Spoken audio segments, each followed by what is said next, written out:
여러분 안녕하세요. 찾아가는 새벽기도 시카고 예수사랑교회 조선영 목사입니다.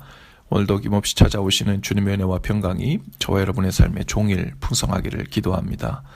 찾아가는 새벽기도는 기쁨의 언덕으로 라는 연합감리교회 말씀 묵상집을 본문으로 사용하고 있습니다. 4월 본문은 사무엘상입니다. 오늘 말씀은 사무엘상 1장 17절부터 20절까지 말씀입니다. 제가 읽어드리지요. 엘리가 대답하여 이르되 평안히 가라. 이스라엘의 하나님이 내가 기도하여 구한 것을 허락하시기를 원하노라 하니 이르되 당신의 여종이 당신께 은혜를 입기를 원하나이다 하고 가서 먹고 얼굴에 다시는 근심빛이 없더라. 그들이 아침에 일찍이 일어나 여호와 앞에 경배하고 돌아가 라마의 자기 집에 이르니라. 엘가나가 그의 아내 한나와 동침하매 여호와께서 그를 생각하신지라. 한나가 임신하고 때가 이름에 아들을 낳아 사무엘이라 이름하였으니 이는 내가 여호와께 그를 구하였다 함이더라. 아멘. 오늘 본문은 한나가 기도응답으로 사무엘을 얻게 된 내용이죠. 소위 한나의 기도로 유명한 이야기입니다. 한나의 남편 엘가나에게는 한나와 브닌나 이렇게 아내가 둘이었습니다. 브닌나에게는 자녀가 있었지만 한나에게는 자녀가 없었습니다. 엘가나는 한나를 더욱 사랑했지만 그것으로 부족했죠. 브닌나가 한나를 자식이 없다는 이유로 구박했던 것 같아요. 한나는 그 일로 마음이 괴로웠습니다. 그리고 하루는 매년 하나님의 집이라 불리는 성소에 올라가는 날 브닌나로부터 괴롭힘을 당해 마음이 많이 괴로웠죠. 그래서 계속 한나는 울고 있었습니다. 성소에 들어가 한나가 마음이 괴로워 하나님께 기도하고 통곡함으로 아뢰었어요. 그리고 만일 자신에게 아들을 주신다면 평생에 그 아이의 머리에 삭도를 대지 않겠다며, 즉 나실인으로 그 아이를 드리겠다는 서원을 하죠. 바로 하나님의 종으로 드리겠다는 서원이었습니다. 당시에 엘리가 제사장이었는데 문설주 곁에 앉아서 한나가 속으로 기도하면서 입술만 움직이는 것을 보고는 술에 취한 줄로 착각을 하죠. 그리고 한나에게 포도주를 끊으라고 책망까지 합니다. 엘리 제사장이 나이만 많이 든 것이 아니라 그 영적인 상태가 얼마나 무감각한 상태였는지를 보여주는 대목이기도 하죠. 엘리는 자초지종을 모두 듣고는 한나를 축복합니다. 평안히 가라. 이스라엘의 하나님이 내가 기도하여 구한 것을 허락하시기를 원하노라. 그 후에 한나의 믿음이 보여지는 대목이 나옵니다. 18절인데요. 가서 먹고 얼굴에 다시는 근심빛이 없었더라 라고 했어요. 한나가 그 후로 다시는 그 얼굴에 근심빛이 보이지 않았던 이유가 무엇이었을까요? 어떤 사람은 한나가 아들을 낳게 되면 나실인으로 하나님께 서원하는 기도를 했기 때문에 하나님이 기도응답을 했다고 말합니다. 하지만 사실이 아닙니다. 때로는 특별한 경우에 하나님께서 그 기도를 서원한 기도를 들으시기도 하시지만 어떤 서원을 했다는 것으로 자신의 기도를 하나님이 더 좋아하신다는 생각은 하나님을 오해하는 것이죠. 또 어떤 사람들은 엘리의 그 능력의 축복 기도를 받은 후에 한나가 그 축복 기도를 믿고 근심빛이 없어진 것이라고 생각합니다. 그러나 그것도 아닌 것 같습니다. 당시 엘리 제사장은 여러 본문에서 볼 수 있듯이 영적으로 많이 무뎌 있는 상태였죠. 분명 기도를 많이 했던 한나도 그것을 알고 있었을 것입니다. 엘리의 기도에 어떤 특별한 능력이 있음을 믿고 한나가 안심했다고 보기도 힘든 상황이죠. 한나의 기도 중의 핵심은 바로 기도를 받은 후 가서 다시는 얼굴빛이 근심하지 않은 일이었습니다.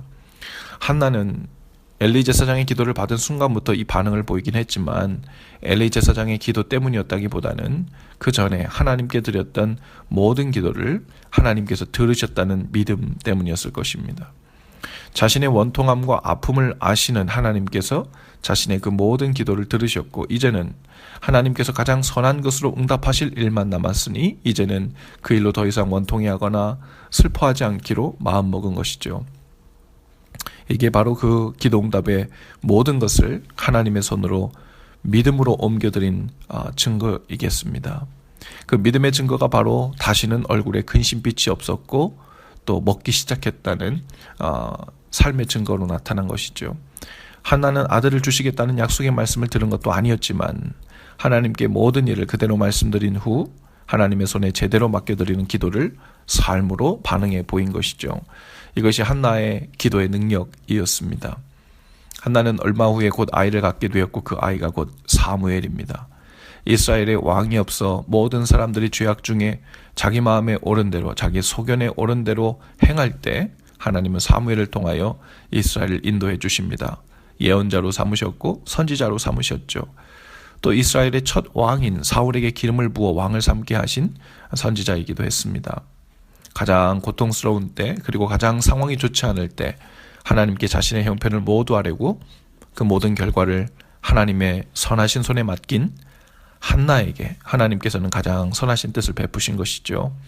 하나님의 은혜가 먼저였고 그 은혜를 믿고 삶으로 반응한 한나의 기도가 바로 이 놀라운 은혜의 일을 이룬 것입니다.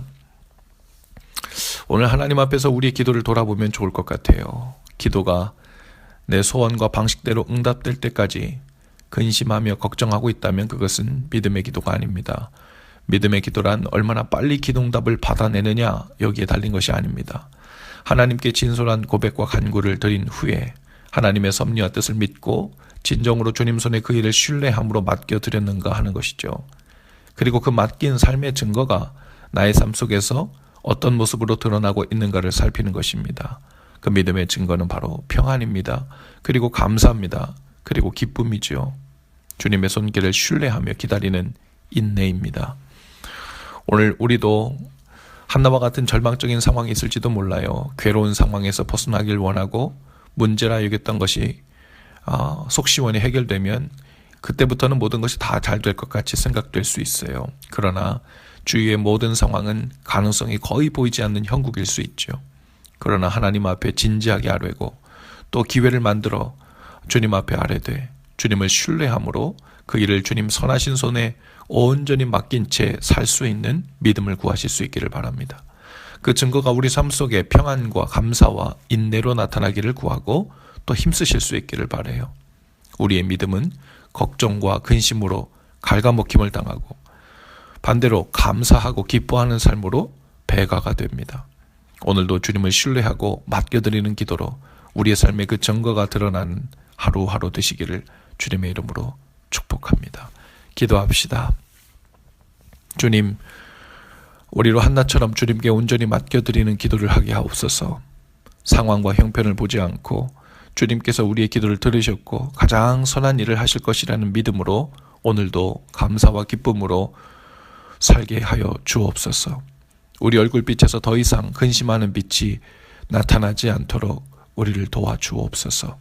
오히려 기뻐하고 감사하는 삶으로 주님께 맡긴 기도에 대한 믿음을 보이는 삶을 살게 하옵소서.